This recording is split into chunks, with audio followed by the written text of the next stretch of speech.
December 15th arrived with the first snow of the season, flakes drifting past the windows of Riverside Bistro like frozen confessions falling from a white sky. James Conner watched them settle on the glass, each crystal a reminder of another December 15th, 10 years ago, when snow had fallen just like this, when his wife Sarah had died giving birth to their daughter Emma, when his entire world had split in two before and after. The restaurant hummed with Saturday lunch conversation, silverware against china, the comfortable noise of people who didn't know their lives could shatter in a single moment. James sat across from Emma, 7 years old now, with Sarah's dark hair and his own gray eyes, watching her cut her chicken tenders into precise squares the way she always did. His chest tightened with love, so fierce it bordered on pain, and he reached across to touch her hand. She looked up, fork paused midair. "Daddy?" The words lodged somewhere between his heart and his throat. Three simple words, the most important words. But his vocal cords locked, his jaw locked. His jaw tensed, and all he managed was a smile that didn't reach his eyes. Emma smiled back, patient with his silence the way she'd learned to be, and returned to her careful cutting. She knew. She always knew. But knowing wasn't the same as hearing, and James hated himself a little more each time he failed at her. Movement caught his attention.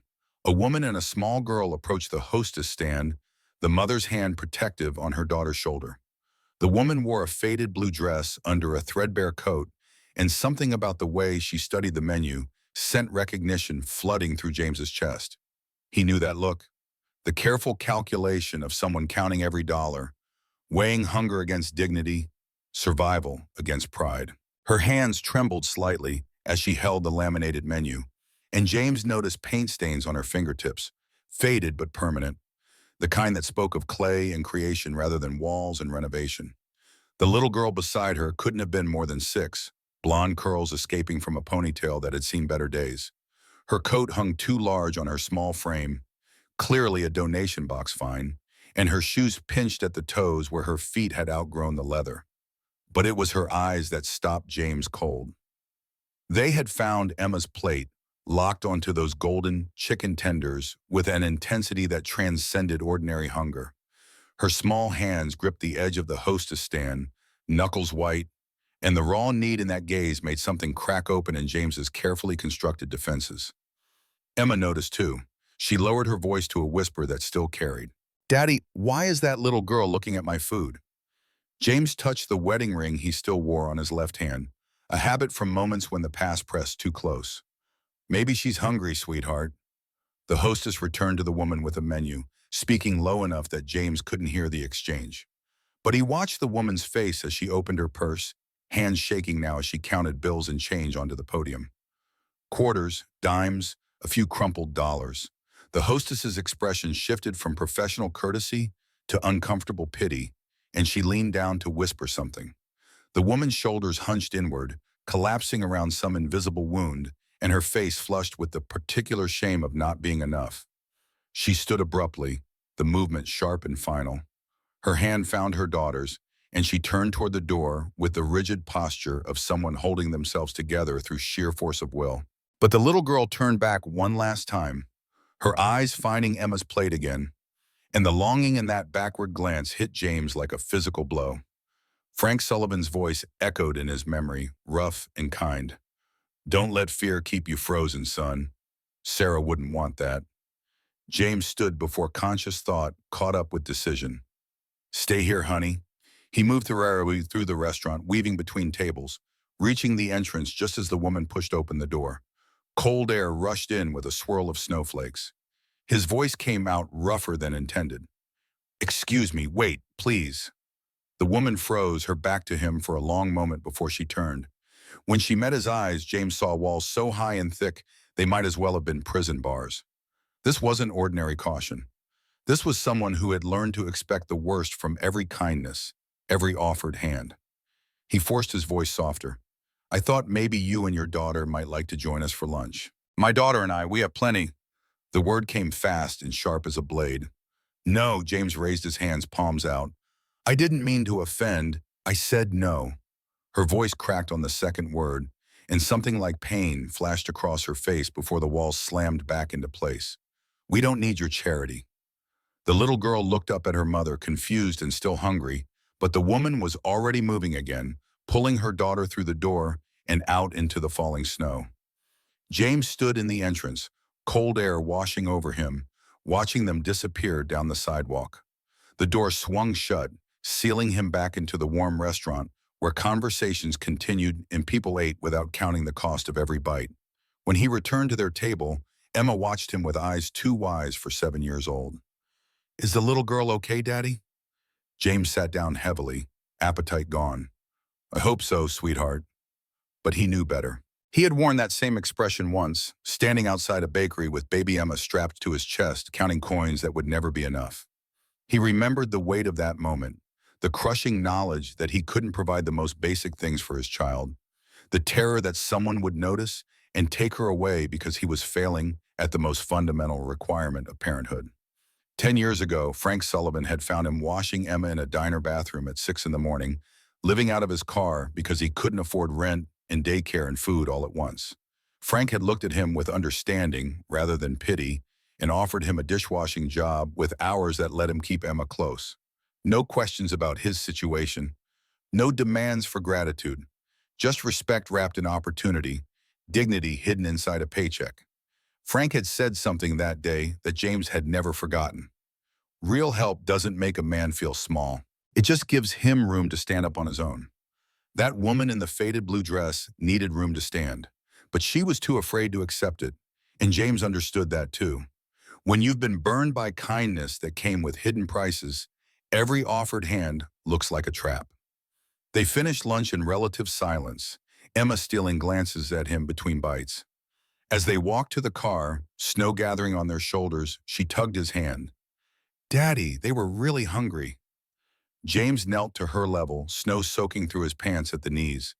He wanted to tell her that sometimes life was unfair, that sometimes good people suffered through no fault of their own, that the world was harder and crueler than she knew. But the words wouldn't come. They never did.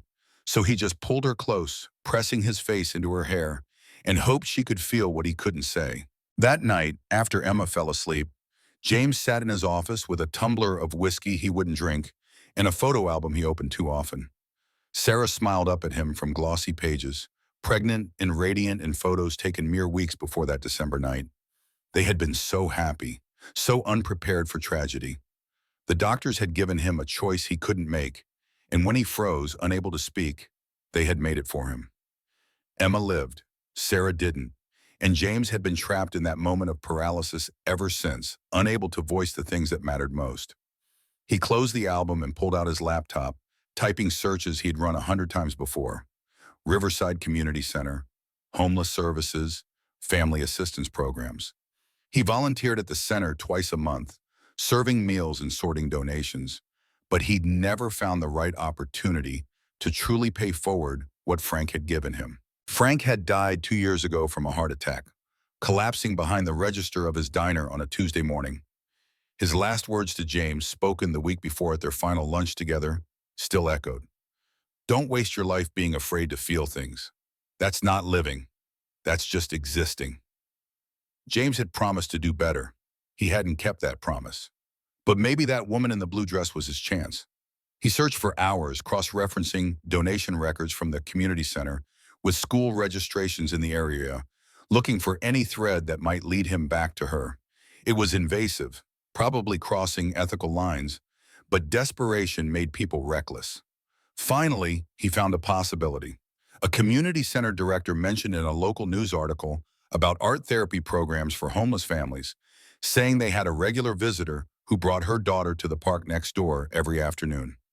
Riverside Park, 2 blocks from Emma's school.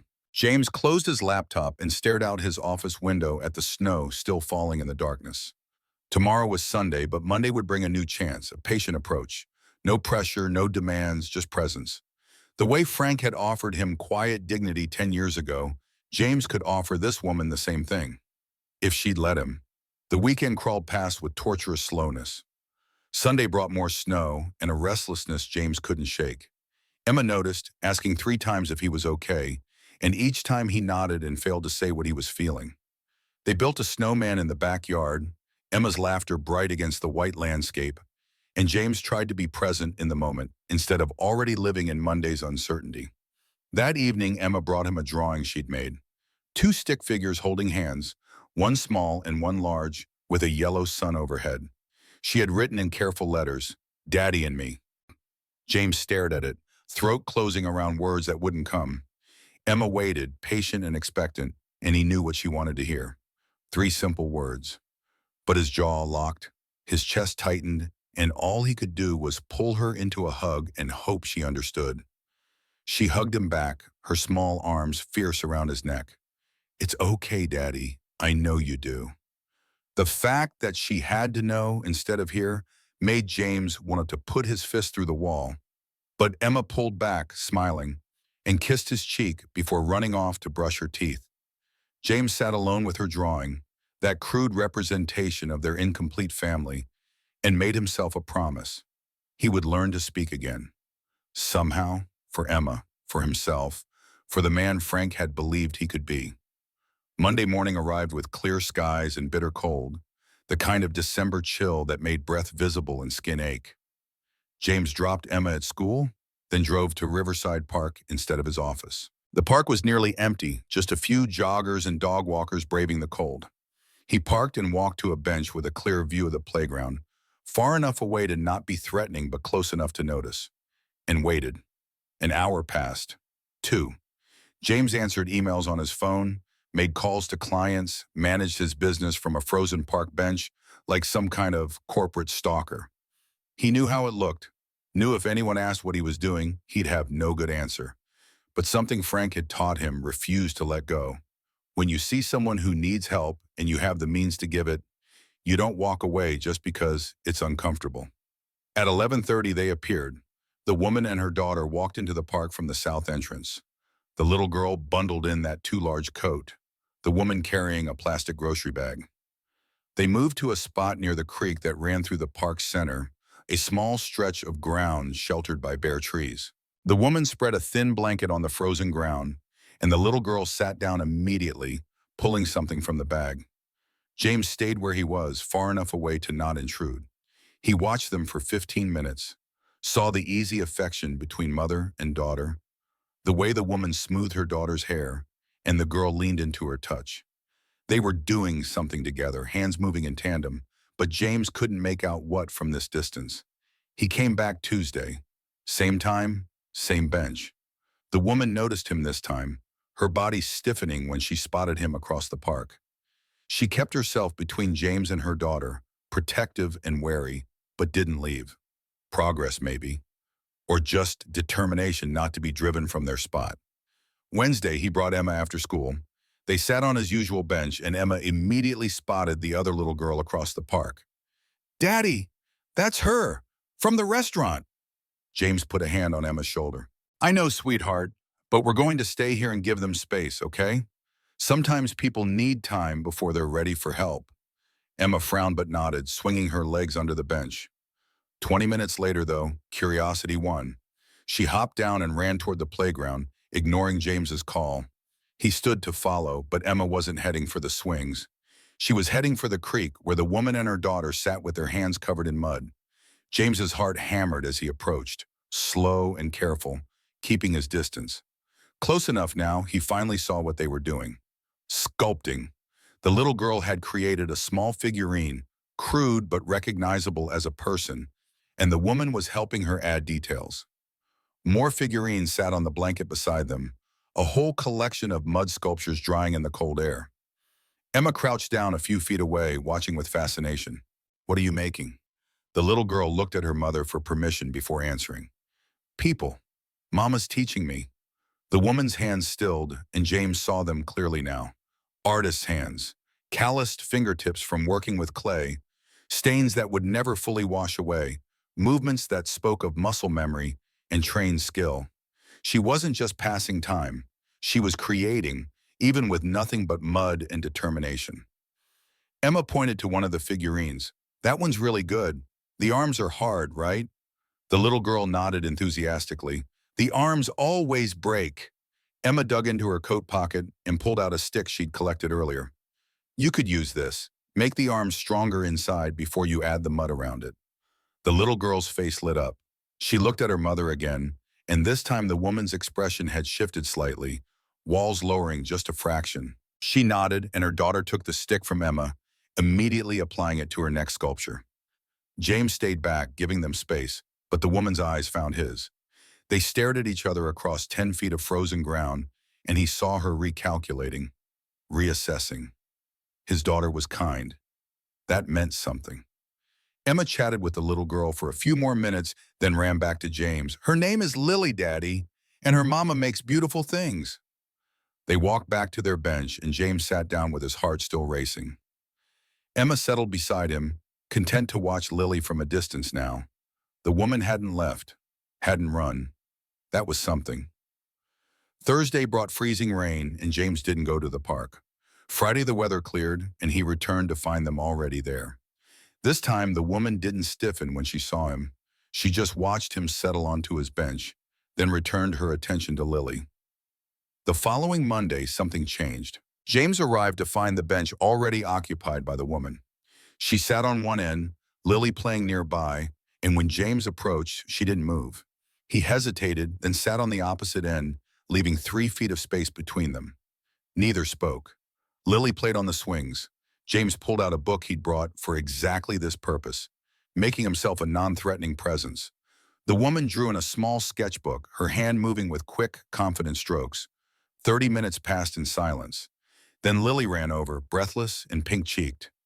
"Mama, is that the man from the restaurant?" The woman's hand stilled on the page. "Yes, but we don't bother people, remember?" Lily turned to James anyway, too young to understand adult boundaries. "Do you come here a lot?" James smiled, keeping his voice gentle. "I do. My daughter goes to school across the street." "Your daughter with the chicken tenders?" Lily's directness was pure child honesty. "That's right. Her name is Emma. She loved meeting you." "I'm Lily." She beamed, then pointed to her mother. "My mama pushes me on the swings, but not too high because she worries." James felt his chest tighten. That's what good mamas do. They worry because they love you. The woman's voice cut through the moment, firm but not unkind. "Lily, come here." Lily obeyed, and the woman pulled her daughter close, one arm around her shoulders. Protective, territorial. But when she looked at James this time, something had shifted. Not trust exactly, but the beginning of acknowledgement. He existed in her world now, not as a threat, but as a presence. She spoke directly to him for the first time since the restaurant. "I appreciate that you've been respectful, not pushing." James closed his book. "I didn't mean to intrude on your space." "You haven't." She paused, seeming to weigh her next words. "But I need you to understand something. I can't accept help from people. I've made that mistake before, and it cost me everything." The rawness in her voice stopped whatever platitude James might have offered. He just waited, letting silence be his response. She looked at Lily, smoothing her daughter's hair, with a tenderness that made James's throat tight. 2 years ago, Lily's father died. Car accident. No warning, no goodbye, just gone. James heard the old wound beneath the matter-of-fact delivery. "I'm sorry," she continued as if he hadn't spoken. "He left us with debt I didn't know about. Gambling debts. The kind that come with threats and broken kneecaps if you don't pay. I lost our house, our savings, everything." Lily leaned against her mother's side, quiet in that way children get when they sense adult pain. The woman's hand kept moving through her daughter's hair, the gesture as much for her own comfort as her daughter's. "I had been home with Lily since she was born, so I had no recent work experience. Nobody wanted to hire someone who'd been out of the workforce that long." Her mouth twisted. "Then I met a man named Victor Cross. He owned an art gallery downtown. Seemed successful. Kind. He offered me a job managing his gallery. Good pay, flexible hours, even gave me a small studio space to work on my own art." Something cold settled in James's stomach. He knew where this was going. "Victor was a sculptor. So am I. Was. I worked with clay, bronze, creating figurative pieces, mothers and children mostly." Her voice had gone flat, emotionless. "I thought I'd finally found someone who understood. An artist helping another artist." Lily had gone still, not playing anymore, just pressed against her mother. The woman's grip on her daughter tightened. At first, everything was professional, legitimate work, real paychecks. But then Victor started making requests, small things. Work late one night, have dinner with a potential buyer, wear a specific dress to an opening.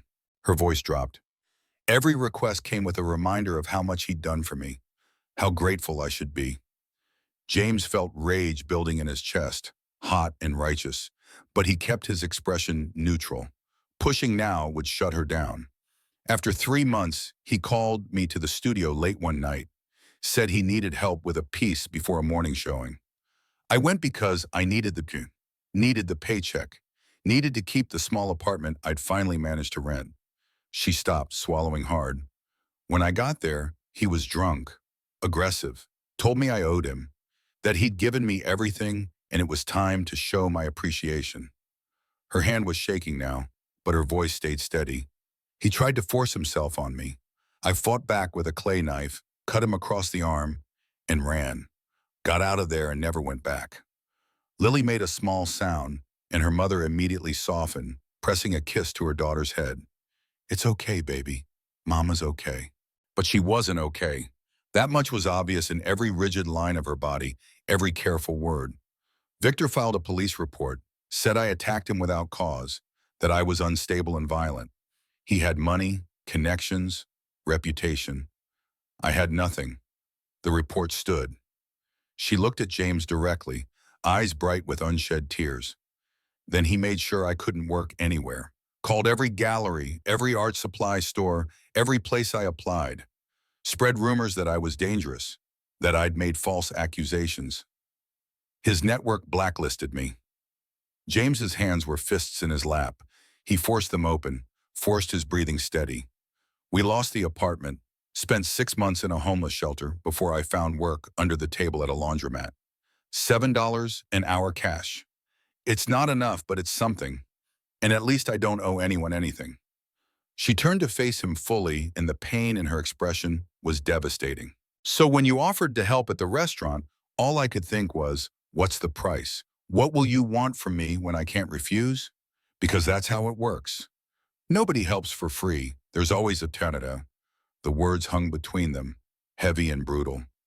Lily had tears on her cheeks, and her mother wiped them away gently before speaking again. And I can't risk it. Can't risk Lily. She's all I have left of anything good, and I won't let anyone hurt her because of my mistakes. James sat with that for a long moment, feeling the weight of her trauma, her fear, her fierce protectiveness. When he spoke, he kept his voice low and steady. I'm sorry that happened to you. I understand why you wouldn't want to take that risk again. She watched him warily, waiting for the other shoe to drop. I'm not going to tell you I'm different. James met her eyes. Words are cheap. Victor probably said all the right things too. Her expression flickered with surprise. But I want you to know something about me.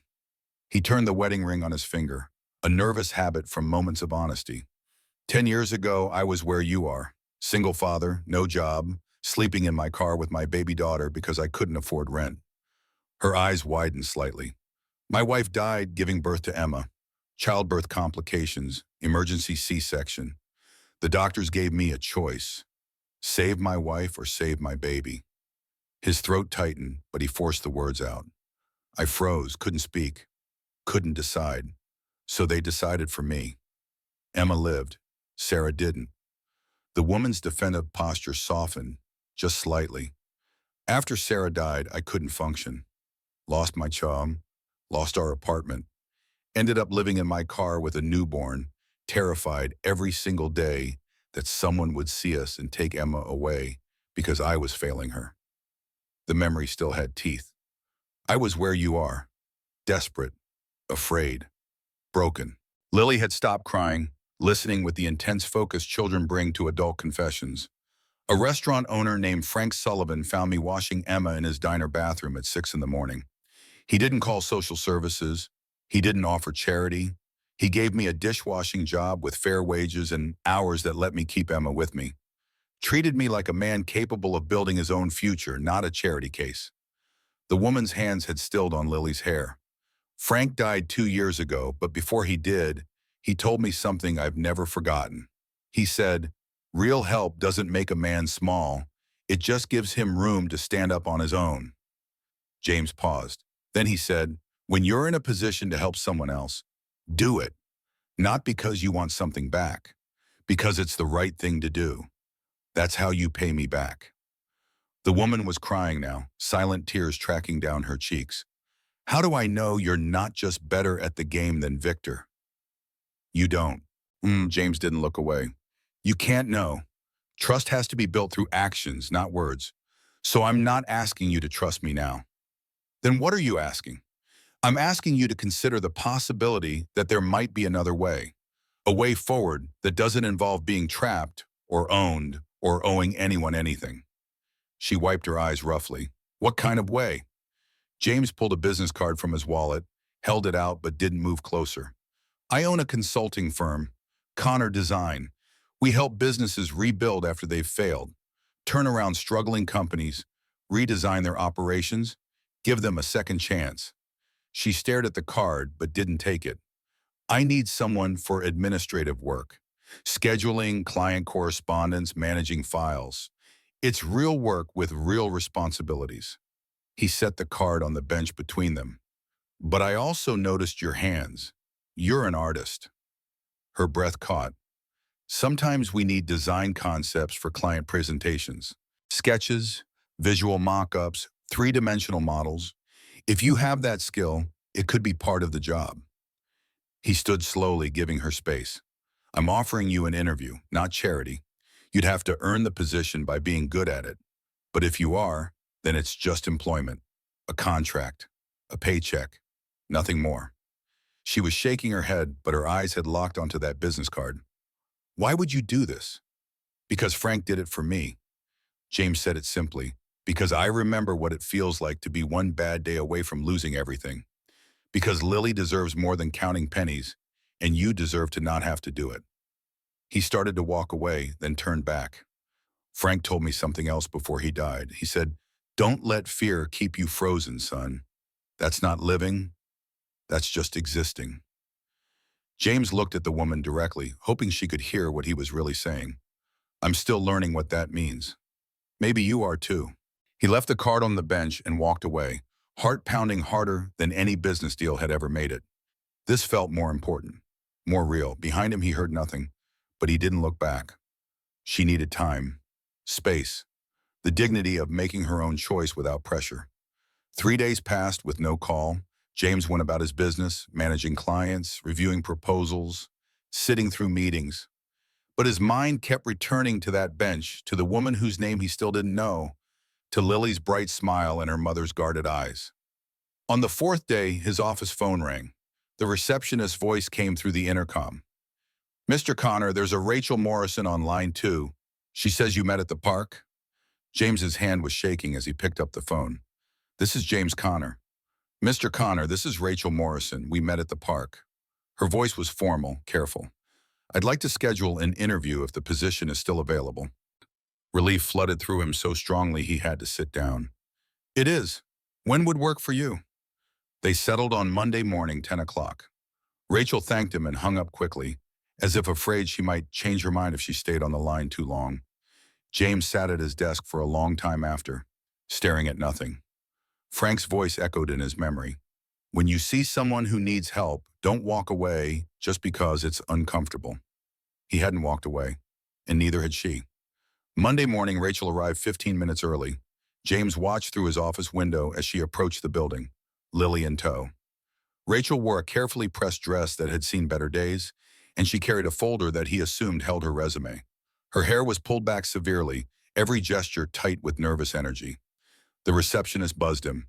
"Mr. Connor, Miss Morrison is here." "Send her in."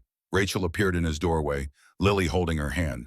Up close, James could see the exhaustion in Rachel's face, the weight she carried in her shoulders.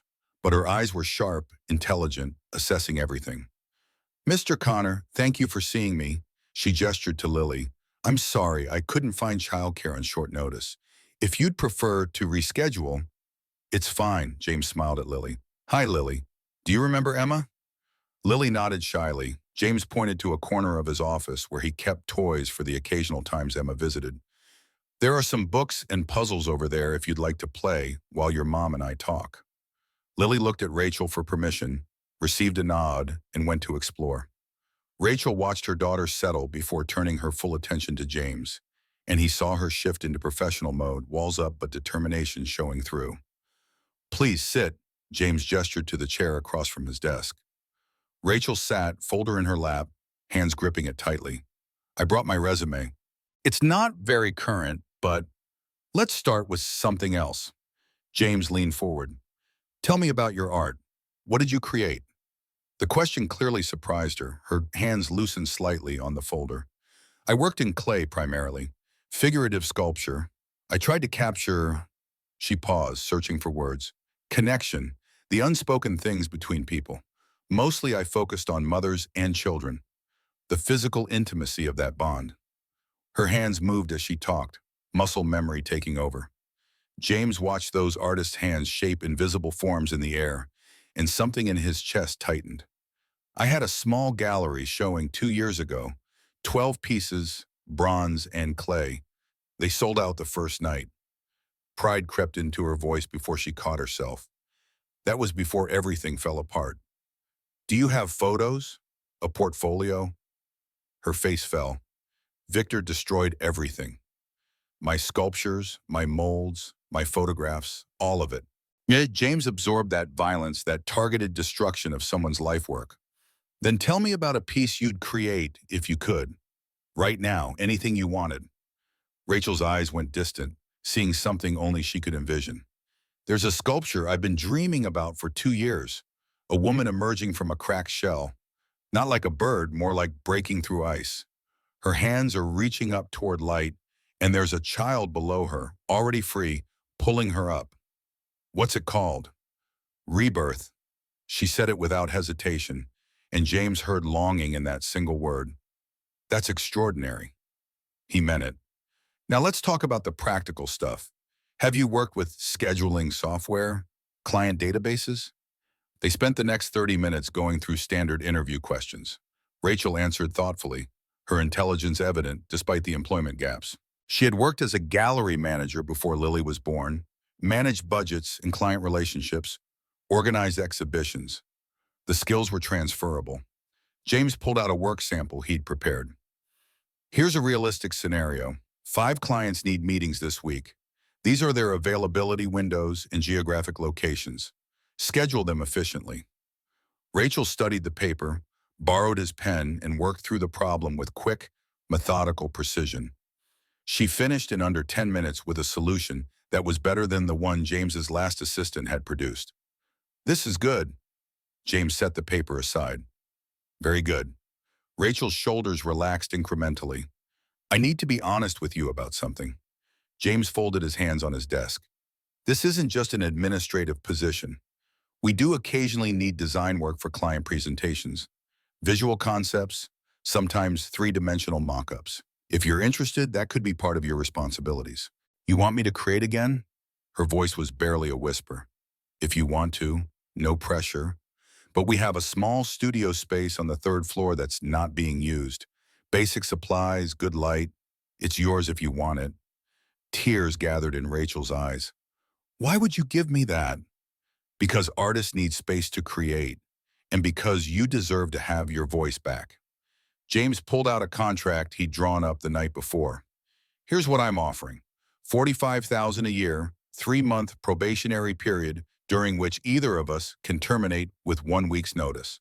After probation, it becomes permanent with full benefits, including health insurance. Rachel's hands shook as she took the contract. Take it home. Read it carefully. Maybe have someone look it over. There's no hidden clauses, no obligations beyond doing good work. But I want you to feel safe before you sign anything. She scanned the first page, eyes moving rapidly, and James saw her checking for traps, for loopholes, for the places where predators hide their true intentions. After several minutes, she looked up. This is very fair. It's meant to be. James kept his voice level. I pay employees what they're worth and treat them with respect. In return, I expect quality work and honesty. That's the extent of it. She studied him for a long moment, searching for deception. James held her gaze steadily, letting her look. Finally, Rachel spoke. I'll start Monday. And Mr. Connor, thank you. Not for charity, for the opportunity. You're welcome. James stood, extending his hand. And Rachel, this isn't charity. You're going to earn every dollar. I can be demanding when it comes to quality work. For the first time, she smiled, small and tentative, but real. Good. I wouldn't respect you if you weren't. They shook hands, and James felt something shift between them. Not friendship yet, but the beginning of mutual recognition. Two people who had both known darkness, choosing to believe in possibility. Rachel collected Lily, who had built an elaborate structure from blocks and was reluctant to leave. As they walked to the door, Lily turned back. Mr. Connor? Yes, Lily? Does this mean my mama gets to make beautiful things again? James's throat tightened. He looked at Rachel, whose eyes were bright with unshed tears, and forced himself to answer. I hope so. They left, and James stood at his window watching them walk to the bus stop. Rachel held Lily's hand, her spine a little straighter than before, her steps a little less burdened. It wasn't much. It wasn't everything. But it was a beginning. His phone buzzed with a text from Emma. Can Lily come over for a play date? James smiled and typed back. Soon, sweetheart. I think that might work out soon. That night, unable to sleep, he sat in his office and pulled out the photo album. Sarah smiled up at him from frozen moments. Forever young, forever pregnant, forever lost. He touched her face in the photograph, that familiar ache blooming in his chest. I'm trying, he whispered to her image. I'm trying to be the man Frank believed I could be. The photo didn't answer, but James felt something loosen in his chest anyway. A beginning of release, perhaps, or just the first crack in 10 years of frozen grief. The following Monday, Rachel arrived 15 minutes early again, this time in a thrift store blazer that was slightly too large but professional enough. She had dropped Lily at a subsidized after-school program James had helped her arrange, and her hands were steadier than they'd been during the interview. James introduced her to the team, 8 people who welcomed her warmly. He showed her to her desk, walked her through their systems, and gave her a realistic workload for her first day. Not too much, but not so little she'd feel patronized. By lunch, Rachel had reorganized their filing system in a way that made more sense than what they'd been using. By end of day, she'd caught 3 scheduling conflicts that would have caused problems and resolved them efficiently. James stopped by her desk as she packed up. Good first day. See you tomorrow? Yes, Rachel stood, gathering her coat. And Mr. Connor, thank you for treating me like a professional, not a charity case. You are a professional, he meant it. See you in the morning. She left, and James watched her go with something close to hope stirring in his chest. This could work. She was good at the tour, and more than that, she was beginning to trust. Not fully, not yet, but the walls were lowering incrementally. Over the following weeks, Rachel settled into the rhythm of the office. She arrived early, stayed late when needed, and brought quiet competence to everything she touched. The team liked her, respected her work, and James noticed how she gradually relaxed around them. But the real change came on a Friday afternoon in late December when James found Rachel standing in the third-floor studio, staring at the supplies he'd had delivered. Professional clay, sculpting tools, a workspace with natural light and room to create. She touched the clay with reverent fingers, and when she looked at him, tears streamed down her face. This is too much. James leaned against the doorframe. It's an investment in the company's creative consultant, but mostly it's because I want you to have your voice back. I don't know how to thank you. Then don't. He took a step closer, not too close, respecting her space. Just create, that's enough. They stood in the studio, afternoon light washing over them, and something passed between them that James couldn't name. Connection, maybe. Understanding. The recognition of one wounded soul seeing another. Rachel turned back to the clay, her hands moving without conscious thought, and James watched as she shaped a small form. Just a beginning, rough and unfinished, but already beautiful in its potential. What will it be? He asked softly. I don't know yet. Her hands kept moving. Something about starting over, maybe. About finding hope when you thought it was gone. James's chest tightened. That sounds perfect.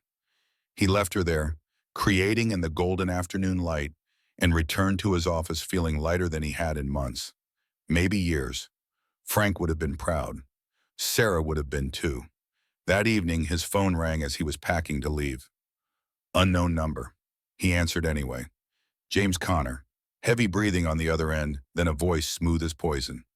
Mr. Connor, my name is Victor Cross. I believe you recently hired someone who works for me. James's blood ran cold. Worked for you, past tense. Semantics. Victor's voice dripped false courtesy.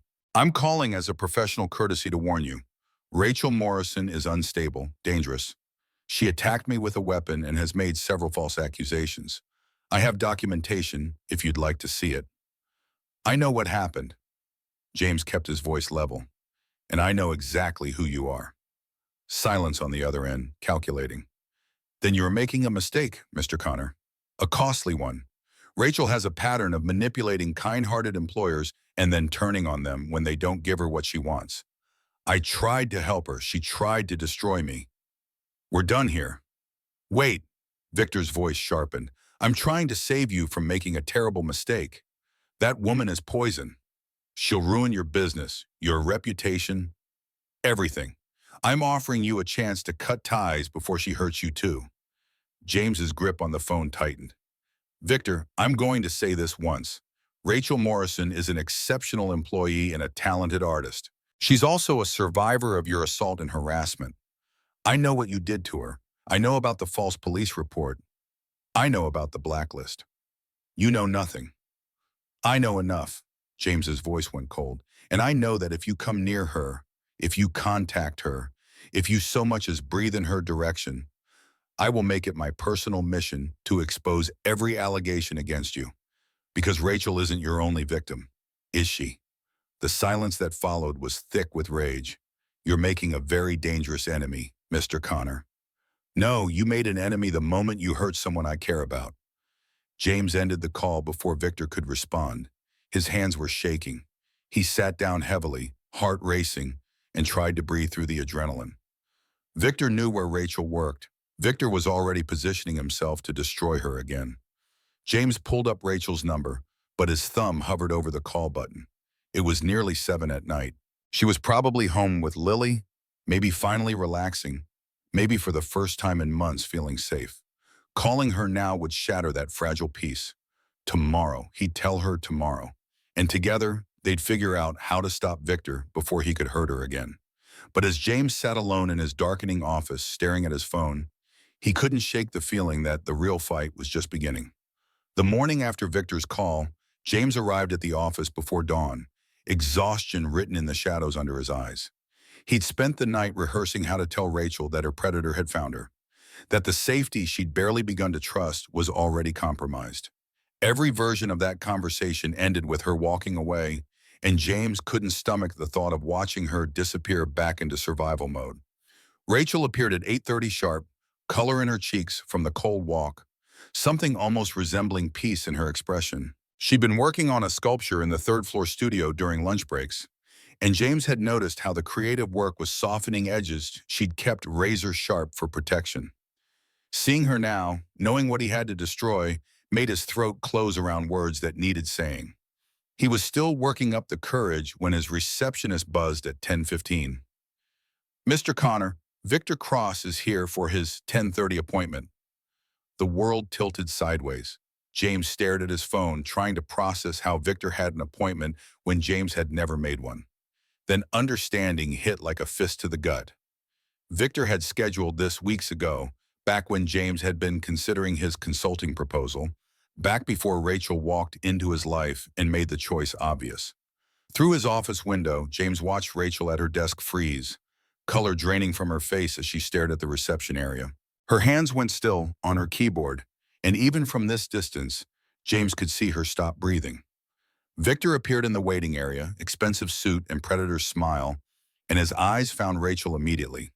Something cruel flickered across his face, satisfaction at having cornered his prey. He approached her desk with the confidence of a man who'd never faced real consequences.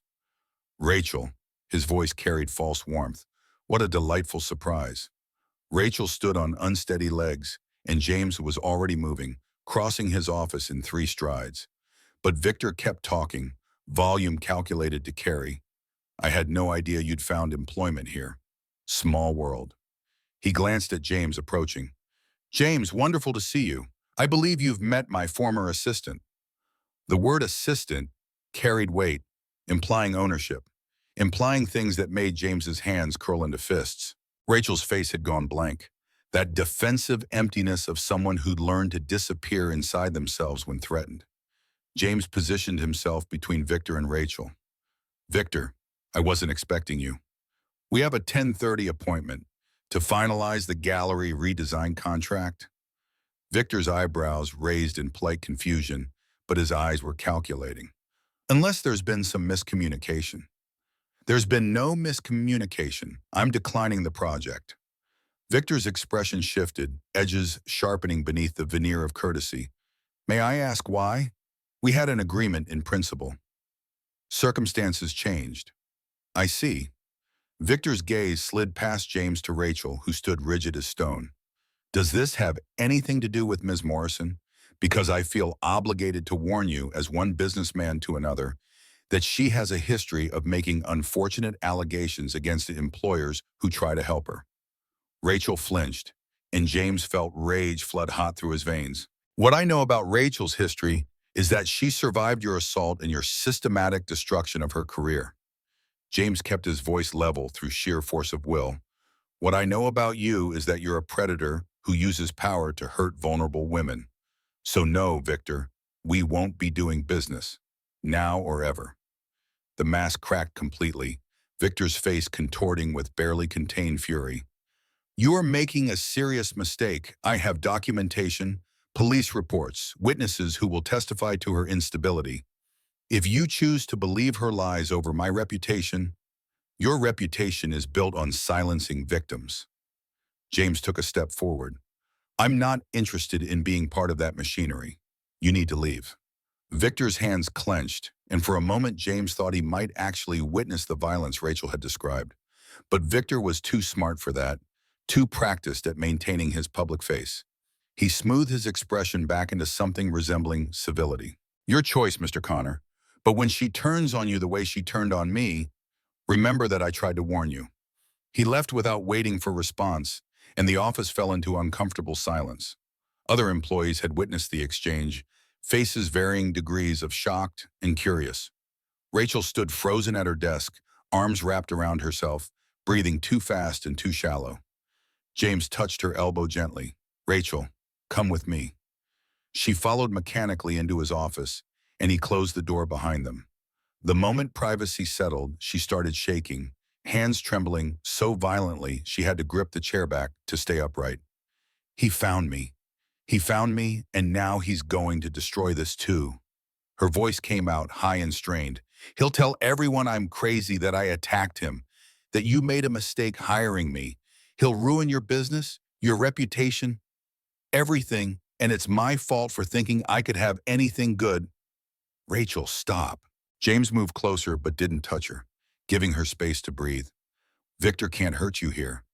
I won't let him. You don't understand. Tears tracked down her cheeks. He's powerful, connected. He destroyed my entire career with a few phone calls. What's he going to do to you? I don't care what he does to me. James heard the truth in his own words. I care about making sure you're safe. That's all that matters. Rachel shook her head, backing toward the door. I can't let you sacrifice your business for me. I'm not worth that. You are worth that. The words came fierce and certain. You're worth more than any contract, any client, any amount of money. She stared at him, something raw and desperate in her expression. Wait, why would you risk everything for someone you barely know? Because somewhere between that first rejection and this moment of crisis, she'd stopped being a stranger. Because watching her create beauty in the third-floor studio made his chest ache with feelings he'd thought died with Sarah. Because when she smiled at something Emma said during their brief interactions, James saw the possibility of a future he'd convinced himself he didn't deserve. But those words stuck in his throat, trapped behind 10 years of emotional paralysis, and all he managed was, because it's the right thing to do. Rachel's face crumpled. She grabbed her coat and bag, movements jerky with panic. I'm sorry, I can't do this. I can't stay here and watch him destroy you because I was stupid enough to think I could escape. Rachel, wait. But she was already gone, door slamming behind her, footsteps rapid down the corridor. James stood alone in his office, heart hammering, and knew he'd just lost something precious before he'd fully understood what he was holding. 3 days passed with no word. James called, texted, left voicemails that went unanswered. He drove past the shelter where Rachel had mentioned living, but couldn't bring himself to show up uninvited and violate her privacy. Emma asked repeatedly about Lily, and James had no good answers to give. On the fourth night, his phone rang at 9:30. Rachel's number. James answered before the second ring. Rachel? Panic flooded through the line, her voice breaking. Mr. Connor, I'm so sorry to call this late, but I don't know what else to do. Words tumbled out fast and frightened. Lily's sick, really sick. High fever, she can't breathe right. And I need to take her to the emergency room, but I don't have anyone, and I know I quit and shouldn't ask, but which hospital? James was already grabbing his keys. County General, but you don't need to. I'm coming. He locked his office, ran for the elevator. Don't worry about anything except getting Lily the care she needs. I'll be there as soon as I can. The drive took 23 minutes through evening traffic, every red light an eternity. James parked illegally and ran through the emergency room entrance, scanning faces until he spotted Rachel in the pediatric waiting area. She sat hunched forward, Lily limp in her arms, the little girl's face flushed scarlet with fever, and her breathing labored even from across the room. Rachel looked up as he approached, and the relief that washed over her features made something in James's chest crack open. She'd called him. After everything, in her moment of greatest fear, she'd reached out to him. He sat beside them, close but not touching. How is she? They think pneumonia. Rachel's voice shook. They want to admit her, run tests, start IV antibiotics. She's been coughing for days, but I thought it was just a cold, and I didn't have money for a doctor, and now, her voice broke. Now she can't breathe, and it's my fault. This isn't your fault. James kept his voice steady, an anchor in her storm. You're getting her help. That's what matters. Rachel's eyes were red and swollen. They asked about insurance. I don't have insurance. I don't know how I'm going to pay for this. Let me worry about that. No, sharp and immediate. I can't let you do that. That's exactly what I can't do. A nurse appeared, calling Lily's name. Rachel stood with her daughter, and James followed them back to the examination area without asking permission. The nurse took Lily's vitals, pulse ox reading dangerously low, and a doctor arrived within minutes to examine the struggling child. Definitely pneumonia. The doctor's expression was serious. We need to get her admitted, start oxygen and IV antibiotics immediately. Rachel's hands shook as she signed consent forms, and when the financial counselor appeared asking about payment arrangements, she opened her mouth, but nothing came out. James stood and pulled the counselor aside, speaking low and quick. Send all bills directly to me. James Connor, I'll provide my information at the desk. Before the counselor could respond, he added, and I'm not a relative, just covering the costs. Rachel Morrison maintains all medical decision-making authority. Is that clear? The counselor nodded and left, and when James returned to Rachel's side, she was staring at him with tears streaming down her face. Why are you doing this? They admitted Lily to pediatric intensive care, hooking her to monitors and oxygen, starting antibiotics that dripped through an IV in her small arm. The little girl was too sick to be scared, just lay in the bed breathing hard while Rachel held her hand and tried not to fall apart. James pulled a chair beside Rachel's. Neither spoke for a long time, just sat in the sterile room, listening to monitors beep and Lily's labored breathing. Around midnight, Rachel's voice came soft and broken. 3 months ago, I was washing other people's underwear for $7 an hour, living in a shelter with mold on the walls and Lily coughing every night. She didn't look at him, just stared at their joined hands on Lily's blanket. I thought that was my life now, that I'd destroyed any chance at something better. James waited, letting her find her words. Then you showed up at that restaurant, and you kept showing up, even when I was cruel, even when I made it clear I didn't want your help. A tear dripped onto the blanket. Nobody had been that patient with me in so long. Nobody had treated me like I was worth the effort. You were always worth the effort. Rachel turned to face him, and the vulnerability in her eyes was devastating. When Victor showed up at your office, I panicked. Thought it was happening again. Thought you'd believe him over me, or fire me to avoid the drama, or ask me to leave before I contaminated your business with my problems. Instead, I told him to go to hell. Instead, you chose me. Fresh tears fell. You rejected a $150,000 contract because of me. Nobody's ever done that. Nobody's ever put me first. James wanted to tell her that she deserved to be put first, that any decent human being would make the same choice, that walking away from Victor was the easiest decision he had ever made. But the words tangled in his throat, blocked by a decade of being unable to voice what mattered most. So instead, he reached over and took her hand, threading their fingers together. Rachel stared at their joined hands like she'd never seen such a thing before, then gripped tight enough to hurt. They sat like that for hours, holding hands while Lily struggled to breathe and machines monitored every heartbeat. Around 3 in the morning, Rachel's head dropped onto James's shoulder, exhaustion finally overwhelming fear. He sat very still, barely daring to breathe, feeling the weight of her trust like something sacred and fragile. Dawn filtered through hospital windows in shades of gray and pink. Lily's fever finally broke around 6, her breathing easing as the antibiotics began to work. She opened her eyes, saw her mother, and managed a weak smile. "Hi, Mama." Rachel burst into tears, pressing her forehead to Lily's hand. "Hi, baby. You scared me so much." Lily's gaze drifted past her mother, finding James in the chair beside them. "Mr. Connor came?" "Yes, sweetheart. He came to make sure you were okay." "That's nice of him." Lily's eyes were already drifting closed again, pulled under by medication and exhaustion. "He's good people, Mama." Rachel looked at James over her daughter's sleeping form, and something passed between them that had no words. Understanding, maybe. Recognition of the moment they'd just survived together. The knowledge that something fundamental had shifted. "Thank you." Rachel's voice was hoarse from crying. "Not just for the hospital bill, for showing up, for staying, for proving that maybe I was wrong to think everyone was like Victor."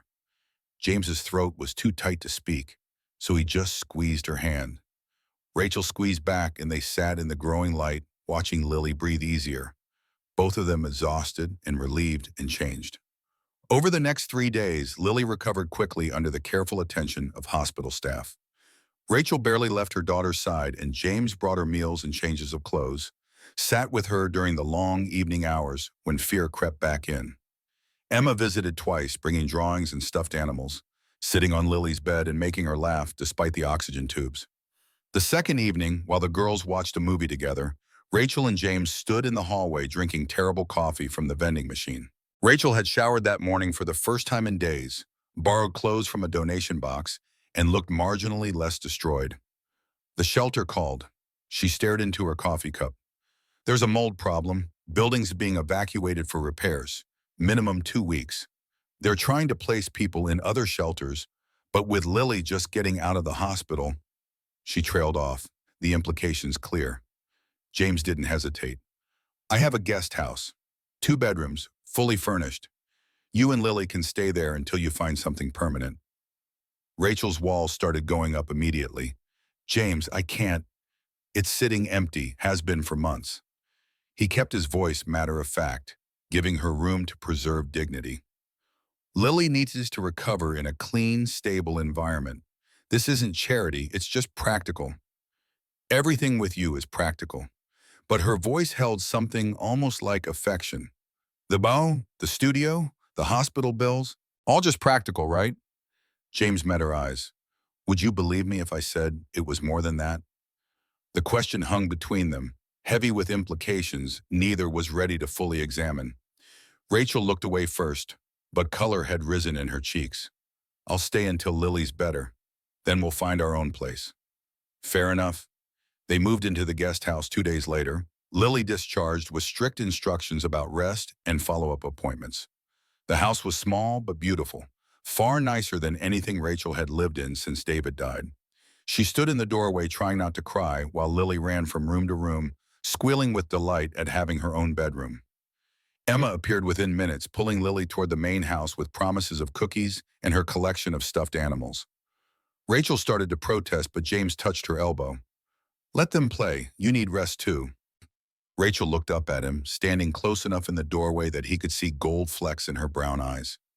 You keep taking care of me. How am I supposed to maintain any independence when you keep being so relentlessly decent? Maybe independence is overrated. James's voice came out rougher than intended. Maybe asking for help is its own kind of strength. Is that what Frank taught you? That's what you're teaching me. The words slipped out before James could stop them. Vulnerable and honest, and Rachel's breath caught. They stood in the doorway, snow beginning to fall again beyond the porch, and the air between them felt charged with possibility. Then Emma's laugh rang out from the main house, breaking the moment. Rachel stepped back, walls flickering up briefly before she forced them down again. I should go make sure Lily doesn't destroy your home. Our home, James corrected softly, for as long as you need it.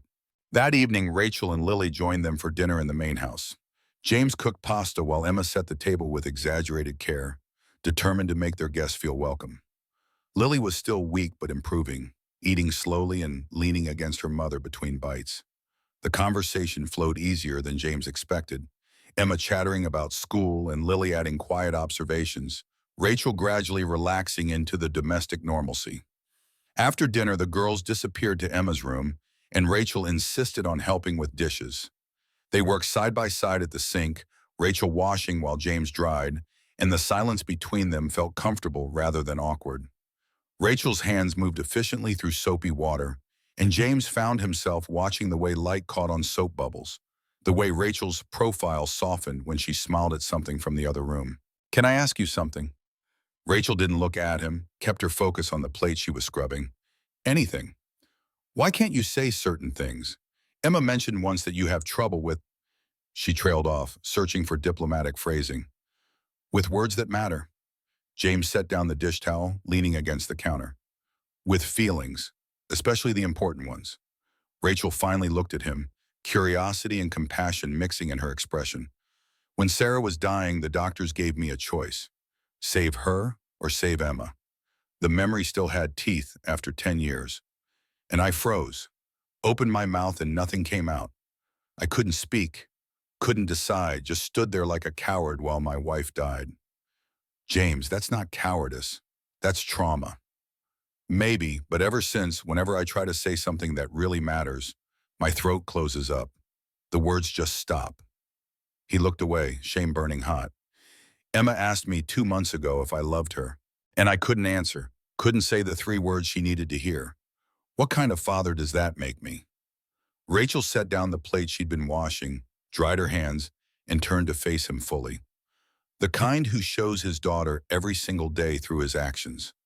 Emma knows you love her, James. She doesn't need the words. But she deserves them. His voice cracked. And I can't give them to her. Can't give them to anyone. Rachel took a step closer, and James found himself holding his breath. Maybe you're being too hard on yourself. Maybe speaking through actions instead of words isn't failure. Maybe it's just a different language. She was close enough now that he could smell her shampoo, something floral and clean, could see the exhaustion still lingering around her eyes from days of hospital vigil. His hand moved without conscious decision, reaching up to brush a strand of hair from her face. Rachel didn't flinch, didn't pull away, just looked up at him with something achingly vulnerable in her expression. I care about you. The words came out hoarse but clear, and James felt simultaneously relieved and terrified at having said them. I know it's too soon. I know you're not ready, but I need you to know that this isn't just about helping someone in need. It's more than that. Rachel's eyes shimmered with tears. James, you don't have to say anything back. I'm not asking for anything. He dropped his hand, giving her space. I just needed you to hear it. Rachel reached up and took his hand before he could fully withdraw it, holding it between both of hers. Nobody's been that honest with me in so long. Thank you. From Emma's room came a burst of laughter, both girls giggling over something only children found hilarious. The moment broke gently, reality reasserting itself. But when Rachel let go of his hand, her smile was real and warm. I should get Lily home. She needs rest. Of course. They collected Lily, who protested leaving, but was clearly exhausted. Rachel carried her daughter to the guest house, and James stood on his porch watching them go, watching the lights come on in the small house, watching Rachel's silhouette in the window as she put Lily to bed. Emma appeared at his elbow. "Daddy, do you like Miss Rachel?" James looked down at his daughter, at her knowing smile and wise eyes. "Yes, sweetheart, I do." Like her, or just regular like her? Like her. Admitting it felt both terrifying and freeing. Emma hugged his waist. "Good, I like her too, and Lily should be my sister." James wrapped his arms around his daughter, pressing his face into her hair. The words "I love you" pressed against his teeth, desperate for release, but his throat locked as always. Emma squeezed him tighter. "It's okay, Daddy, I know." But it wasn't okay. James was so tired of knowing being enough. Someday, somehow, he needed to learn how to speak the words that mattered. Before it was too late, before he lost another chance at happiness because he couldn't force three simple words past his damaged throat.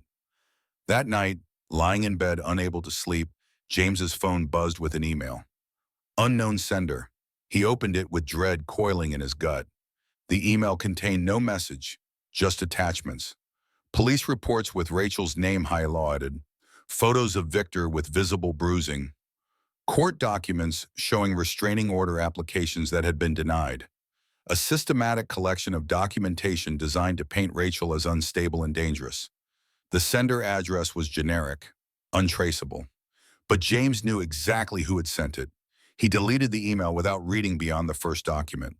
Whatever Victor thought he could accomplish by sending manufactured evidence, it wouldn't work. James had made his choice, and nothing in some falsified police report would change that. But the email was a warning. Victor wasn't done. The real fight was just beginning. The morning after Victor's threatening email, James arrived at the office before dawn to find his inbox flooded with client concerns. 3 messages requested urgent meetings to discuss contract terms.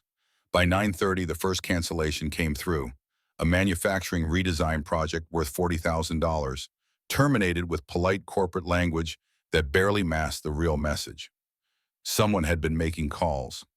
The second cancellation arrived before lunch. A retail chain that had committed to a 6-month consultation suddenly discovered budget constraints and shifting priorities. James recognized the pattern. Victor was using his network systematically, poisoning every professional relationship James had spent years building. Rachel appeared in his doorway at 1 o'clock, reading the tension in his posture. "How many?" 3 confirmed cancellations. 2 more clients asking questions about our hiring practices and company stability. James closed his laptop with controlled force. "Victor's executing exactly what he promised, destroying my business the way he destroyed your career." "This is my fault." Rachel's voice went hollow. "I brought this into your company. Cost you clients, reputation, revenue." "Stop." James stood and moved around the desk. "Victor is costing me business, not you. He's the one making threatening calls and spreading lies. You're just guilty of surviving his assault." Rachel's hands twisted together, old defensive habits surfacing. "But if I hadn't taken this job, if I'd just stayed invisible, then you'd still be washing underwear for $7 an hour while your daughter coughed in a moldy shelter." James kept his voice steady. "And Victor would still be hurting women. The only difference is nobody would be fighting back." Something shifted in Rachel's expression, walls giving way to steel. "Then let me help you fight him. I know his tactics, his connections, how he manipulates people. I spent 2 years watching him destroy lives. Let me use that knowledge. What are you proposing?" Rachel's spine straightened with decision. "Victor's power comes from isolation. He keeps victims separated, ashamed, silent. If we can find the other women and convince them to stand together." She paused, gauging his reaction. "Multiple victims with corroborating stories. That's not he said, she said anymore. That's a pattern." James saw the warrior emerging through survivors' caution. They'd have to go public, face scrutiny, judgment, Victor's retaliation. "I'll go first." No hesitation. "I'll be the one who stands up publicly. Show them it's possible to speak and survive." The thought of Rachel exposing herself to public attack made James's chest tighten with protective fury. But treating her like something fragile that needed shielding would insult everything she'd fought to become. If you do this, Victor will come at you with everything he has. It could get brutal. It's already brutal. Rachel's voice carried certainty. At least this way I'm fighting instead of hiding. James pulled his lawyer's business card from his desk. Call her. Sarah Hutchins specializes in harassment cases. Tell her everything. Let her guide you through the legal process properly. Rachel took the card, fingers brushing his in a contact that sent familiar electricity through his arm. They'd been living in careful proximity for 3 weeks now, sharing dinners and conversation, dancing around attraction that sparked whenever they touched. But neither had pushed beyond that moment at the sink, both aware of Rachel's healing and James's limitations. Thank you for believing me enough to let me do this. James wanted to say that belief had nothing to do with it, that he'd seen her courage from that first day at the park, that watching her transform from terrified to fierce made him feel things he'd thought died with Sarah. But his throat locked around the confession, so he just squeezed her hand. The next afternoon, Rachel met Amy Chen at a coffee shop on the city's north side. James stayed behind despite every instinct screaming to accompany her. This conversation needed to happen between survivors without his male presence complicating dynamics. Rachel returned 3 hours later with tear-stained cheeks and blazing determination. She found James in his office reviewing damage control strategies for hemorrhaging clients. Amy's been documenting everything for 5 months. Rachel's voice shook with emotion. Photos of bruises, text messages where Victor explicitly demands sexual favors, recordings of him threatening her job if she didn't show appreciation. Well, she's been gathering evidence because she knew nobody would believe her word against his. Will she testify? Yes, and she found another victim. Jennifer Park worked for Victor 4 years ago. Same pattern, kindness into coercion into assault. He forced her out and blacklisted her exactly like he did to me. Rachel sat down heavily. There are probably dozens more. Women too scared to come forward because they watched what happened to me. 3 victims with corroborating stories. That's enough to establish pattern. James pulled up his lawyer's number. Sarah Hutchins can file formal complaints with the DA and civil suits simultaneously. Put legal pressure on Victor from multiple angles. Over the following week, Rachel coordinated with Amy and Jennifer while Sarah Hutchins built their case. They gathered documentation, recorded statements, prepared for the public exposure that would follow. James watched Rachel transform into someone barely recognizable from the defensive woman at the restaurant. She made strategic decisions, supported the other women through panic attacks, channeled her pain into systematic planning. The morning they filed the lawsuit, Victor's response came within hours. His lawyer issued a statement to local media painting all 3 women as vindictive opportunists with mental health issues seeking financial settlements. By evening, social media had exploded with opinions, most of them ugly, many targeting Rachel specifically with accusations of gold digging and weaponized victimhood. James found her that night in the 3rd-floor studio, hands covered in clay, sculpting with violent intensity.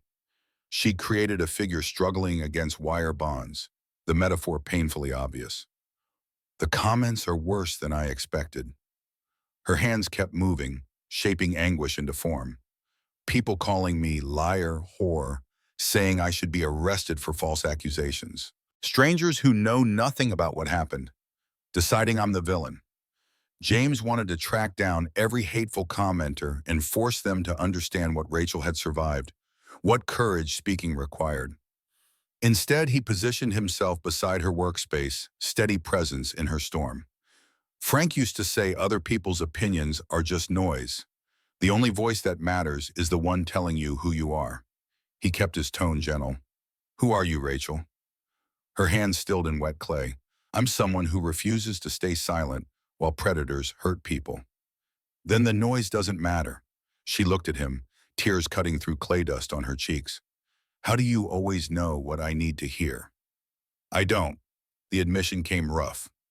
Most of the time I can't say anything at all. Words stick in my throat and I feel like a coward. But with you, something's different. You make me want to trip in. Rachel crossed to the sink, washing clay from her hands with deliberate care. When she turned back, Vulnerability replaced fierce determination. What is this between us, James? We're living in proximity, raising our daughters together, building something I can't name. But what are we actually doing? The question James had been avoiding because naming things required words that wouldn't come. He forced himself to meet her eyes, to push past paralysis. I don't have language to define it, but it's real, and it matters more than anything has mattered since Sarah died. Rachel took a step closer. I'm damaged in ways that might never fully heal. You deserve someone who isn't carrying this much broken history. You're not damaged. James reached up, framing her face with unsteady hands. You're healing. There's a profound difference, Ron. She leaned into his touch, eyes closing. I'm terrified of trusting again, of letting someone close enough to destroy me the way Victor tried to. I'm terrified too. The confession cost him everything. Of saying wrong things, of failing at basic emotional communication, of losing someone I care about because I'm too broken to love correctly. Rachel's eyes open, searching his face with desperate hope. Maybe we can be broken together. Maybe that's enough. James kissed her then, tentative and careful, giving her every opportunity to pull away. Rachel kissed back with intensity that stole his breath. When they finally separated, both shaking, James rested his forehead against hers. 3 words pressed against his teeth with desperate urgency, the most important words. But his throat locked, his jaw tensed, and the paralysis held firm. Rachel pulled back slightly, seeing his struggle written across his face. It's okay. I don't need the words yet, but you deserve them. What I need is for you to keep choosing me, keep showing up, keep being exactly who you are. She smiled through tears. The words will come when they were ready. Tuesday morning, Victor appeared at the office without warning. James was reviewing quarterly projections when Rachel's voice came through the inner room, strained with barely controlled panic. Mr. Connor, Victor Cross is in reception. Security says he's refusing to leave. James moved immediately, finding Victor in the waiting area with face mottled red and gestures aggressive. Rachel stood behind her desk, visibly shaking but holding her ground. Other employees had stopped working, watching the confrontation unfold with varying degrees of shock and morbid curiosity. You can't go back there. Rachel's voice stayed level despite trembling hands. Get out of my way, you vindictive. That's enough, James's voice cut through like a blade. Victor spun to face him, fury naked and dangerous in his expression. You orchestrated this. Turned her against me, helped to fabricate accusations, destroyed my reputation for some delusional hero fantasy. I didn't turn Rachel against you. You managed that perfectly when you assaulted her. James positioned himself between Victor and Rachel, every protective instinct screaming. She's lying. They're all lying. Victor's volume rose, drawing attention from neighboring offices. I offered them careers, treated them professionally, and this is how they repay kindness? With false accusations and lawsuits designed to extort settlements? Amy Chen appeared from the stairwell on cue exactly as planned. She'd been waiting in a conference room with Sarah Hutchins and a police officer. Insurance against precisely this scenario. Amy held up her phone with recording app active and visible. I'm not lying, Victor. I have video of you cornering me in the storage room. Audio recordings of you threatening termination if I didn't provide sexual favors.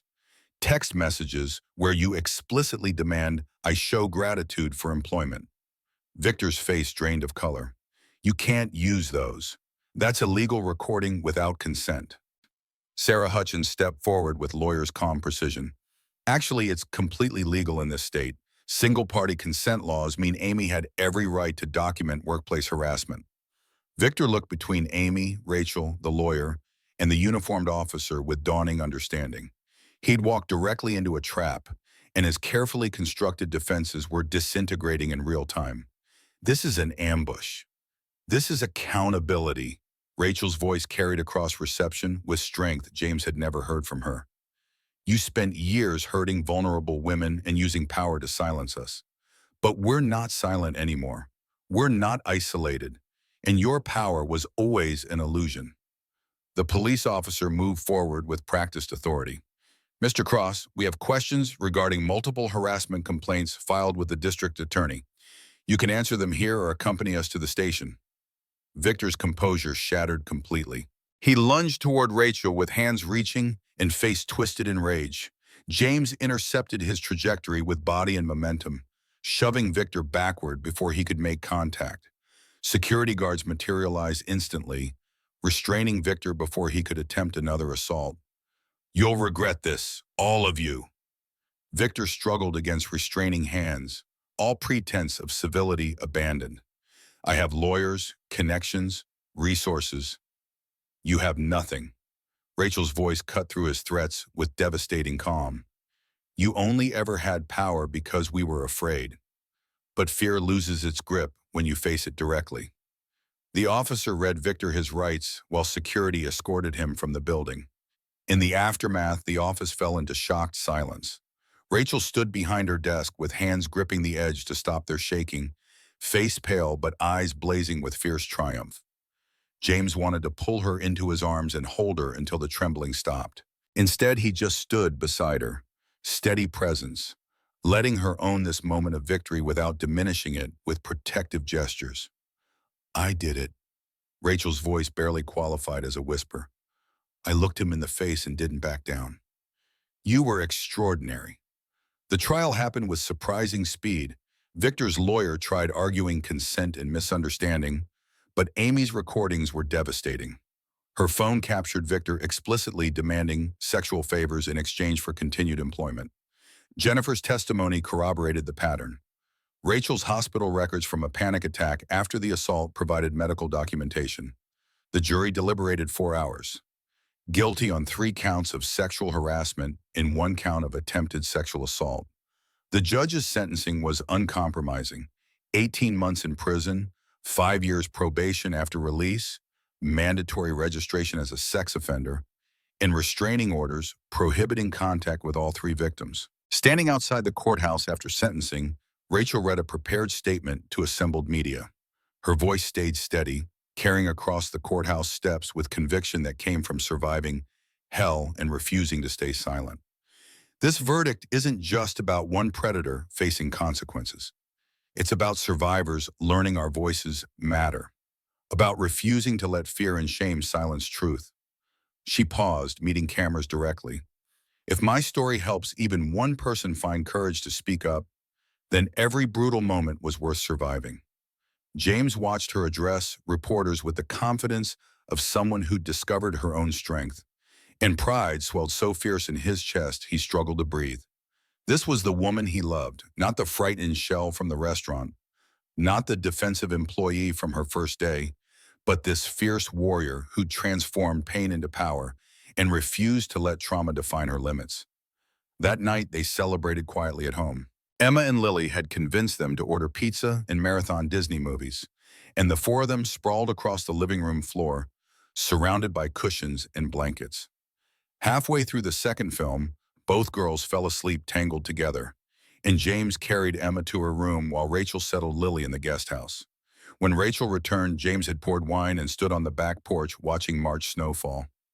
Winter's last gasp before spring arrived for real. Rachel joined him with grateful smile, accepting the glass. Did you see Lily's face when the verdict came through? She said, my mama's a superhero who fights bad guys. She's not wrong. They sipped wine in comfortable silence, watching snow accumulate on the porch railing. After several minutes, Rachel's expression shifted to something more serious. Connor Design took significant financial damage because of me. Victor's retaliation cost you contracts, clients, revenue, reputation. She turned to face him directly. How do I ever repay that? You can't. That's not how this works. James set down his glass. Besides, the business is recovering already. Turns out some clients specifically want to work with companies that demonstrate integrity. We've picked up 4 new contracts this week alone. Still, you sacrificed a lot. I sacrificed money. James met her eyes. You sacrificed safety, privacy, peace of mind. You stood in front of cameras and relived trauma so other women wouldn't have to suffer alone. We're not even remotely equivalent. Rachel moved closer, and James's breath caught at her proximity. 6 weeks of living adjacent, sharing meals and conversation, stealing kisses in quiet moments. But they'd both been careful, moving slowly, letting trust build without pressure. I got a promotion offer today. Operations manager at 68,000 annually with full benefits and leadership responsibilities. That's extraordinary. You've earned it. Have I? I've only been here 5 months. You revolutionized our systems, caught critical scheduling errors, handled crisis situations with grace, and demonstrated leadership under impossible pressure. James smiled. You've earned it 20 times over. Rachel's teeth caught her lower lip in the nervous gesture James had learned meant anxiety. There's something else. A gallery around town wants to feature my work. Not Victor's gallery, a different one. They're planning an exhibition of survivor artists who create from trauma. Rachel, that's incredible. I'd have to finish pieces first, get back into bronze casting, create installations worthy of showing publicly. She gestured toward the studio above the garage. It would take months of dedicated work. Then we make space for that, whatever you need. Rachel's eyes shimmered in porch light. Why do you keep doing this? Creating opportunities, making space for my dreams, treating me like I'm worth investing in? James set down his wine and took both her hands, committing to honesty despite his damaged throat. Because watching you create makes me feel alive in ways I'd forgotten existed. Because your strength inspires me to be braver. Because when I'm with you, I remember what hope feels like. James, Rachel's voice cracked.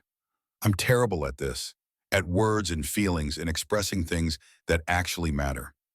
His chest tightened with familiar paralysis creeping close. But I need you to understand that you're not an obligation or a charity case.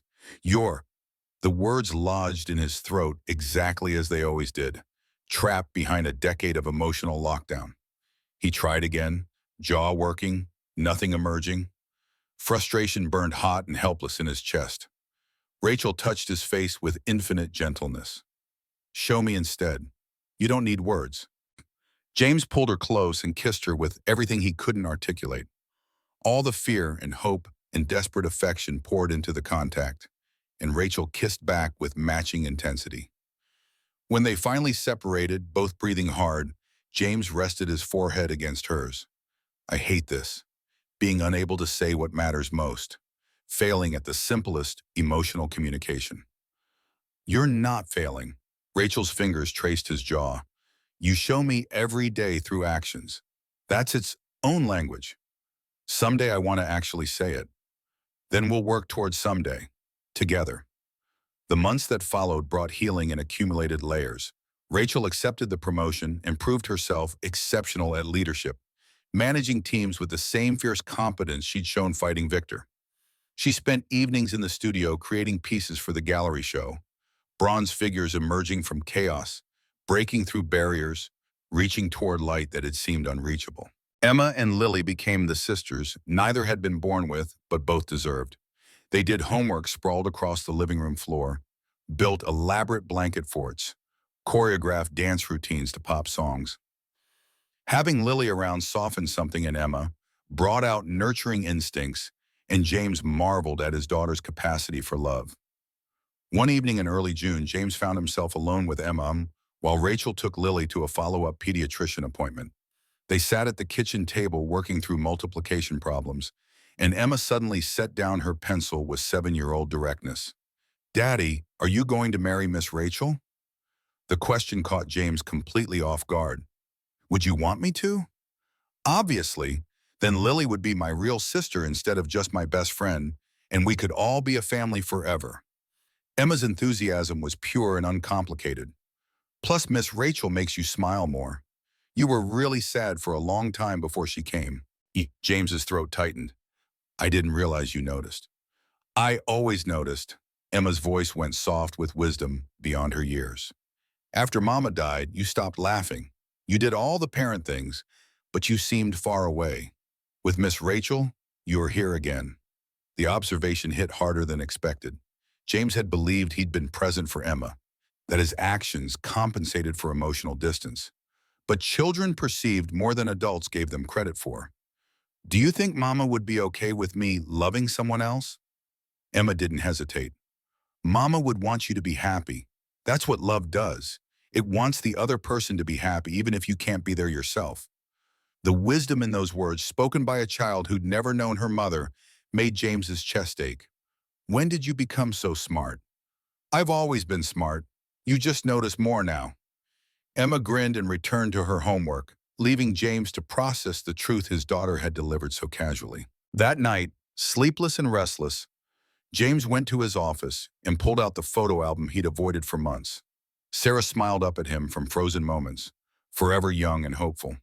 He studied her face, searching for permission or accusation, finding only the truth Emma had stated so simply. Sarah would have wanted him to be happy. Behind Sarah's favorite photograph, the one taken at their last anniversary dinner, James found the envelope. His fingers trembled as he pulled it free, seeing his name in Sarah's careful handwriting. The envelope was sealed, edges yellowed with age, and James had no memory of her placing this here. Inside, a letter on hospital stationery. Sarah's handwriting, written during one of her final hospital stays before the emergency that killed her. James's hands shook so violently he could barely read the words. My dearest James, if you're reading this, I'm gone, and I'm so sorry for leaving you and Emma. But I need you to know something vitally important. This isn't your fault. Whatever choice was made, whatever happened in that delivery room, it is not your fault. I know you, my love. I know you'll torture yourself with what-ifs and blame yourself for not being able to decide. But you gave me 7 beautiful years and our daughter. That's more than enough. Now I need you to do something for me, something essential. Live, really live. Not just exist, not just survive. Live. Fall in love again. Yes, I mean it. Find someone who makes you laugh, who sees you completely and loves you anyway. Someone who understands your silences and doesn't need you to be perfect. I know that terrifies you. I know you'll feel guilty, but loving someone new doesn't mean you loved me less. It means you learned from our love how to love it all. That's a gift, not a betrayal. Tell her you love her. Say it out loud. Don't assume she knows. Words matter, James. I know they're hard for you, but try. She'll need to hear them. And when you find her, when you love her, be happy. That's how you honor me, not by staying frozen in grief, but by living fully. By showing Emma that love doesn't end with loss, it just transforms. Be happy, my love. For me, for Emma, for yourself. You deserve joy. Don't let fear convince you otherwise. All my love, always. Sarah James read the letter 3 times, tears streaming down his face and dripping onto the pages. 10 years of guilt and paralysis, and Sarah had left him permission to heal. More than permission. Instructions. Be happy. Love again. Live fully. The words he'd been unable to give himself, Sarah had provided from beyond death. He sat at his desk until dawn broke, holding that letter and letting a decade of frozen grief finally thaw. Sarah had loved him enough to give him freedom. The least he could do was honor that gift by actually living. Morning light filtered through his office windows when James finally moved. He walked to the guest house and knocked on the door, letter still clutched in his hand. Rachel answered in pajamas with hair tousled from sleep, and concern flashed across her face when she saw his expression. What's wrong? I found a letter from Sarah. She wrote it before she died. James held out the pages with shaking hands. She gave me permission to move forward, to love again, to be happy. Rachel read carefully, tears gathering in her eyes. When she finished, she looked up at him with understanding and compassion written across every feature. She loved you so much.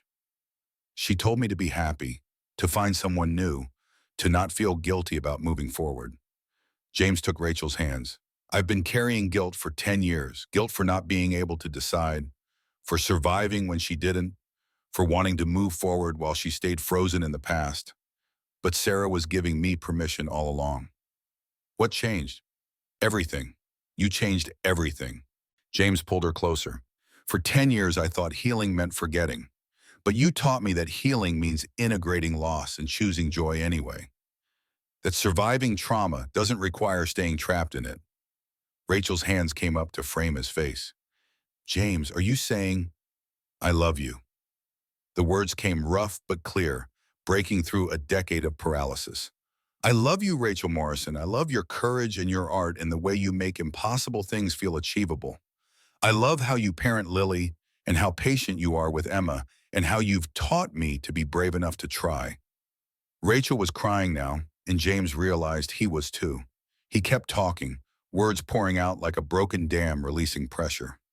I love watching you create beauty from pain. I love your fierce determination and your soft heart and the way you make me want to be better. I love you and I'm done being afraid to say it out loud. Rachel kissed him with intensity that stole his breath, salt from their mixed tears flavoring the contact. When she pulled back, her smile was radiant. I love you too, so much it terrifies me.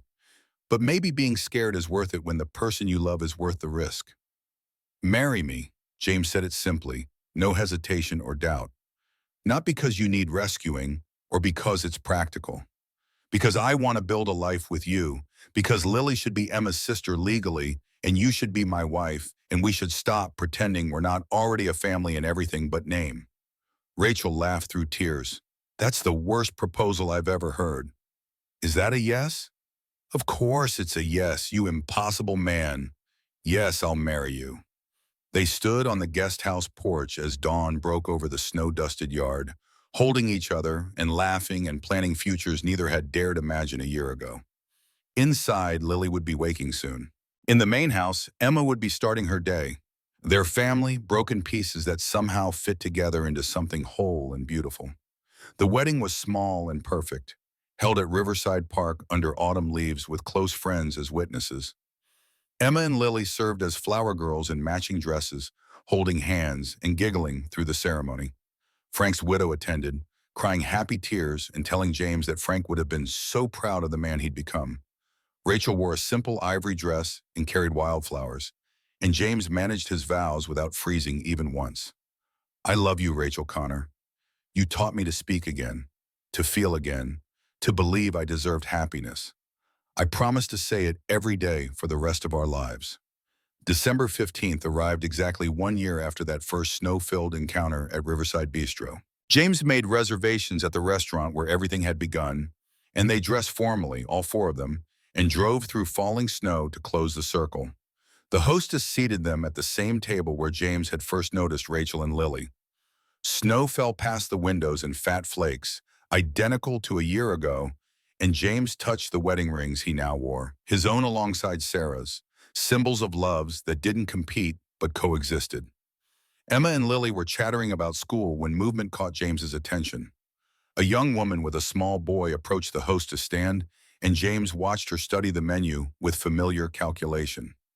Counting change from her purse with shaking hands, the boy beside her staring at other diners' plates with hunger James recognized instantly. Rachel saw them too. Their eyes met across the table, and understanding passed between them without words. Rachel stood with quiet purpose and crossed to the hostess stand, and James watched his wife approach the struggling mother with the gentle confidence of someone who'd survived at identical darkness. Excuse me, I couldn't help but notice. Rachel's voice carried kindness without pity. My family and I have plenty of food ordered. Would you and your son like to join us? The woman's defensive walls went up immediately. Rigid posture, guarded eyes, the particular wariness of someone who'd learned to expect the worst from every kindness. James recognized every element of her body language. He'd seen it before in Rachel at this exact location. We're fine, sharp and final. I know. I've been where you are. Rachel's voice stayed steady. Exactly a year ago, someone offered me help in this restaurant. I said no. I was wrong to refuse. The woman's eyes shimmered with tears. What do you want from me? Nothing, just to share a meal and maybe tell you about an opportunity. Rachel pulled out a business card. I'm operations manager at Connor Design. We're hiring for administrative positions, real jobs with fair wages, benefits, and respect. Call me Monday if you're interested. The woman, whose name was Laura, took the card with trembling fingers. She and her son joined them for lunch, and James watched Rachel navigate the conversation with perfect empathy, offering opportunity without pressure, hope without obligation. When they left an hour later, Laura had Rachel's number and a job interview scheduled, and her son had eaten until he couldn't manage another bite. After dinner, they drove directly to the gallery opening across town. Rachel had insisted on both events tonight when planning. Our past and our future celebrated in one evening. The gallery was packed with people admiring Rachel's work. Her sculptures lined the walls, bronze figures breaking through barriers, reaching toward light, transforming pain into beauty. Critics and collectors circulated with wine glasses, discussing artistic merit and emotional resonance. The centerpiece of the exhibition stopped James in his tracks every time he saw it. The thaw stood spotlit in the gallery's center, a life-size bronze of a woman breaking through ice toward sun, a child already free reaching up to pull her to safety. The sculpture captured Rachel's entire journey in metal form. A prominent critic approached James as he studied the piece. "Your wife is extraordinarily talented. The emotional depth in these sculptures is remarkable. She creates from truth rather than technique. She transforms survival into art. That's what gives her work power." Later, after crowds thinned and only close friends remained, Rachel found James standing before the thaw with Emma and Lily on either side of him. She joined them, completing their circle, and James pulled her close. "I'm so proud of you, of everything you've become. We became it together." Rachel laced her fingers through his. "You taught me that accepting help isn't weakness, that trust can be rebuilt after it's been shattered, that love exists without conditions or prices. You taught me to speak again, to feel again, to believe I deserved happiness after loss." James rested his forehead against hers. "Everything good in my life now exists because you were brave enough to take a chance on a stranger at a park bench. Everything good in my life exists because you refused to walk away when I pushed you to." Rachel smiled. "We saved each other." Emma tugged Rachel's sleeve with 7-year-old excitement. "Mama Rachel, your sculpture looks like you, breaking through ice to reach us." Lily nodded enthusiastically. "And we're already free, pulling you up." James's chest tightened at Emma calling Rachel Mama so naturally, at Lily understanding the metaphor her mother had cast in bronze. A year ago, he had been frozen in grief, unable to voice love, convinced his chance at happiness had died with Sarah in a hospital delivery room. Now he stood surrounded by chosen family, healed enough to help others heal, brave enough to speak truth. Through the gallery windows, snow continued falling on the city. Winter returning as it always did, but James no longer feared the cold. He'd learned that spring always followed winter if you were patient enough to survive. That frozen things could thaw. That endings held beginnings if you were brave enough to look for them. Frank's legacy continued through him, through Rachel, through every person they helped moving forward. Sarah's final gift had been permission to love again, and James had honored that gift by building something beautiful from loss. The circle was complete, and the ripple continued spreading outward, touching lives and changing stories with each act of courage passed forward. James gathered his family close, breathing in this moment of perfect contentment. Emma and Lily pressed against their sides, Rachel warm in his arms, surrounded by sculptures that proved beauty could emerge from breaking. The thaw stood behind them, bronze woman reaching toward light she'd thought lost forever. Art imitating life, life imitating hope. Outside, snow fell on the city where a year ago James had watched a hungry child stare at a plate of food and decided not to look away. That choice changed everything, not just for him, but for Rachel, for their daughters, for Laura and her son, for every person who would receive the gift they'd been given and pass it forward in turn. Love multiplied when given freely. Kindness created more kindness. And sometimes when you stood in winter believing spring would never come, all you needed was one person brave enough to offer warmth without conditions. That's how frozen things finally thawed.